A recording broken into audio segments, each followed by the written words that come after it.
Hi friends, బంగారం ధరలు నిన్నటితో పోల్చుకుంటే వాళ్ళు కొద్దిగా స్థిరంగా ఉన్నాయి. ఇక మనం ధరలకు వచ్చినట్లయితే నేను మీ స్నేహితుడు మిట్టపల్లి వాళ్ళ ధరకు వచ్చి జూన్ 18, 2024 సంవత్సరం. ముందుగా మనం కువైట్లోని మనీ ఎక్స్చేంజ్ విషయానికి వచ్చినట్లయితే ప్రస్తుతానికి ఒక కువైట్ ధర మన భారతదేశం రూపీస్లో సుమారుగా $271.44 ఉంది. అదే బంగారం విషయానికి వచ్చినట్లయితే మాలియాలో ఉన్న సుక్కలు వచ్చేటువంటి షాప్ నెంబర్ 121లో ఉన్న ఎఫ్ గజరస్సులు మనకు అందిన సమాచారం మేరకు 22 క్యారెట్ల బంగారం ప్రస్తుతానికి 1 గ్రామ్ ధర 22 దినార్లు ఉండగా, 24 క్యారెట్ల బంగారం ఉండగా బిస్కెట్ల రూపంలో ఉన్న బంగారం ప్రస్తుతానికి 1 గ్రామ్ ధర 23 దినార్ల 73 పిల్స్గా ఉంది. అదే మన భారతదేశంలో బంగారం విషయానికి వచ్చినట్లయితే 22 క్యారెట్ల బంగారం నిన్నటికి వాళ్ళకి 1 గ్రామ్ పైన సుమారుగా ఒక 10 రూపాయలు తగ్గడంతో ప్రస్తుతానికి 1 గ్రామ్ ధర 6,620 రూపాయలుగా ఉంది.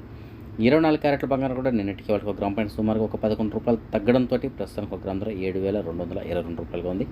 అదే మన భారతదేశంలో వెండి విషయానికి వచ్చినట్లయితే వెండి ధర మాత్రం నిన్నటికి వాళ్ళకి 1 గ్రామ్ పైన సుమారుగా ఒక 40 పైసలు పెరగడంతో ప్రస్తుతానికి 1 గ్రామ్ ధర 96 రూపాయలుగా ఉంది. సో ఇవి ఫ్రెండ్స్ ప్రస్తుతానికి ఉన్నటువంటి కువైట్ అలాగే భారతదేశానికి సంబంధించిన బంగారం ఎక్స్చేంజ్ ధరలకు సంబంధించిన అప్డేట్స్.